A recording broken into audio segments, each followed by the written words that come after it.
Jokowi itu maunya gimana ya? Utang negara sudah segunung, dolar melambung, rupiah limbung, ekonomi apa itu? Menengah ke atas, menengah ke bawah itu sedang terjun bebas.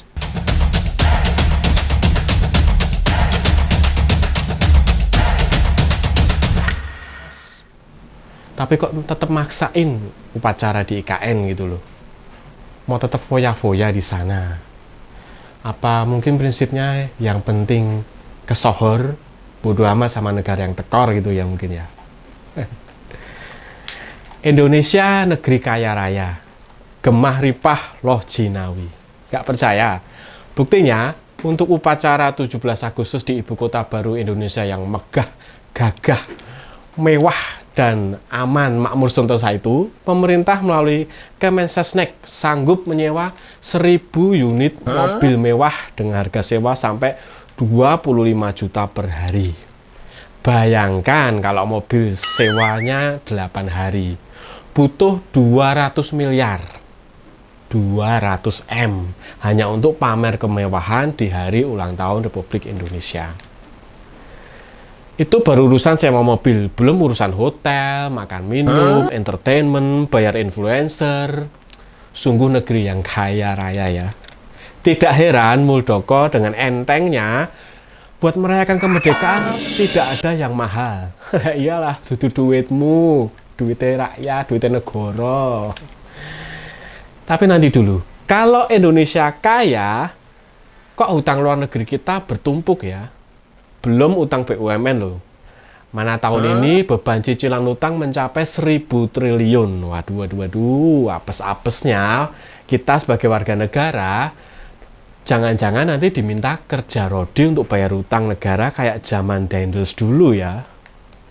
Dulu di zaman penjajahan pernah masyarakat kita diminta tanam paksa sehingga pemerintah kolonial Belanda bisa dapat duit banyak. Kalau negara masih dikelola dengan tidak efisien seperti yang dilakukan oleh Jokowi, bisa-bisa hal serupa itu akan terjadi lagi. Uang sekarang aja apa-apa kok sudah kena pajak. Apa-apa dipajekin gitu.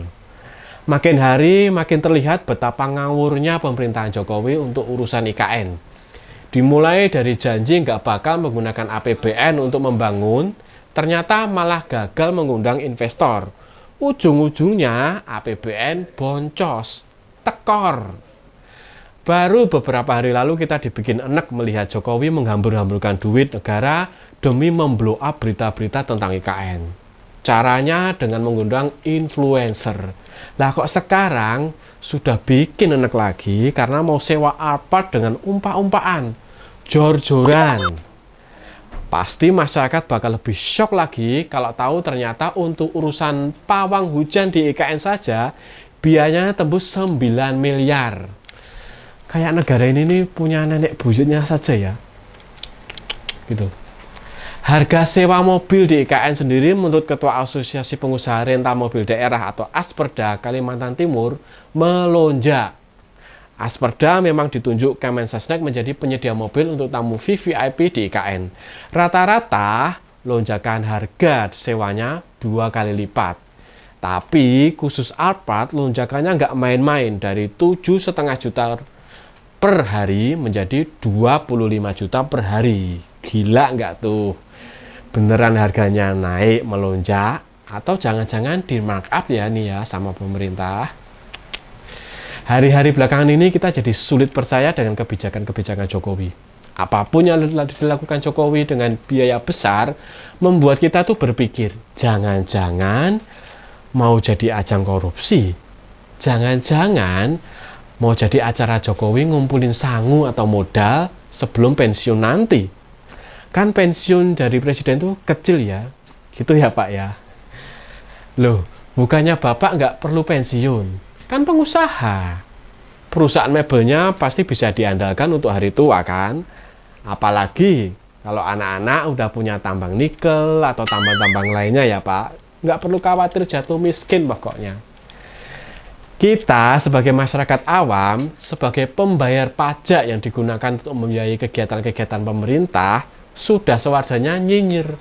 Maksudnya kritis, duit jerih payah kita loh yang dipakai buat foya-foya itu. Enak aja loh kok dipakai seenaknya, ya toh? Makin hari urusan-urusan tentang IKN ini makin aneh. Bayangkan warga setempat dilarang ikut upacara di IKN. Ada apa ini? Jangan-jangan IKN memang masih belum jadi, masih jauh dari jadi. Dan upacaranya besok cuma dilakukan di depan green screen mungkin. Layar hijau yang bisa diedit menjadi berlatar belakang bangunan hasil rekayasa gambar. Saya jadi berburuk prasangka ini. Jangan-jangan juga uang sewa rental mobil sebenarnya cara Jokowi memberi proyek kepada orang-orang yang mendukung pasangan 02 atau Prabowo Gibran pada Pilpres kemarin. Makanya harga sewanya nggak masuk akal, biar ada selisih harga yang bisa diambil. Bukan tidak sedikit kita dengar selentingan tentang kemakmuran mendadak dari para pendukung Jokowi Gibran. Ada yang dulu rumah aja nggak punya loh, dibela-belain memohon biar dikasih pinjaman ruko untuk tempat tinggal. Lalu abrakadabra, sejak menjadi relawan hardcore-nya Jokowi Gibran, tahu-tahu menjadi tajir melintir. Langsung liburan ke Eropa, langsung membangun rumah, uangnya mendadak banyak banget gitu.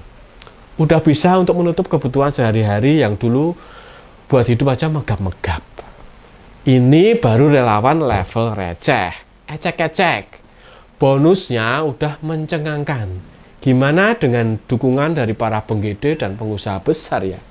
Dapat reward apa ya mereka?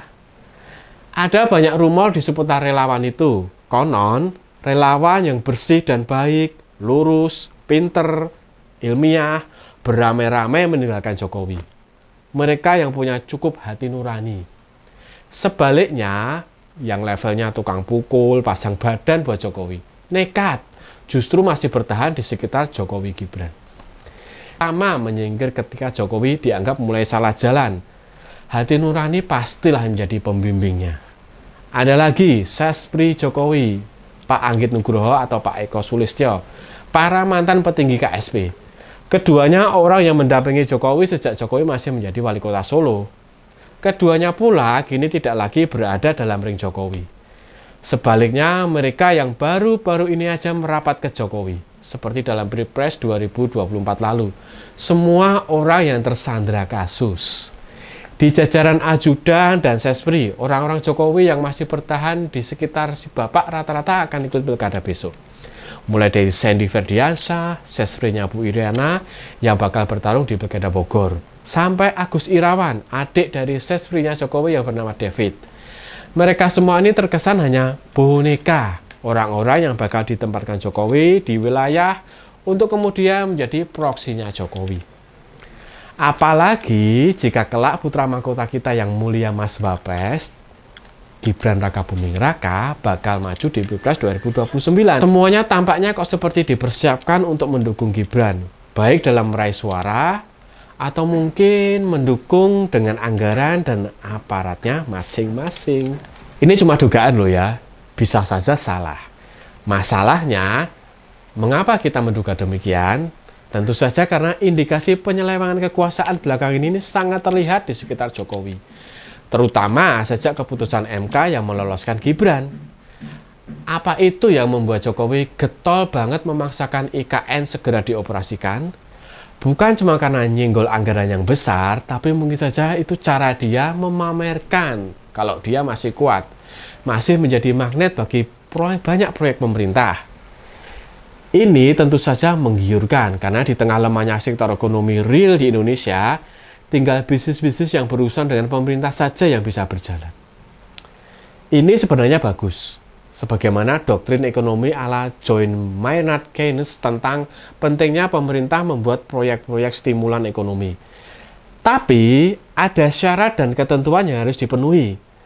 Negara harus bebas korupsi, dan tender harus terbuka, transparan, menggunakan harga pasar tanpa markup, serta semua warga negara berkesempatan yang sama menjadi bagian dari proyek-proyek tertentu. Bukan cuma kroni pendukungnya saja. Atau memang Jokowi pengen pamer ya, cuma dia seorang yang bisa kasih makan dan yang lain nggak bisa. Kasih makan orang itu harus tulus, Pak. Dan pakai duit sendiri. Bukan karena ada maunya atau minta imbalan. Pakai duit negara, itu namanya nggak modal. Tanpa terpenuhnya syarat-syarat itu, proyek-proyek tersebut bukan cuma merugikan negara, tapi bisa berujung dengan bangkrutnya Indonesia. Negara hancur, dan kita rakyat yang menjadi korbannya. Terlunta-lunta, mati kelaparan, tidak bisa bertahan hidup. Itu saja dari saya, kurang lebihnya mohon maaf. Salam POV, point of view.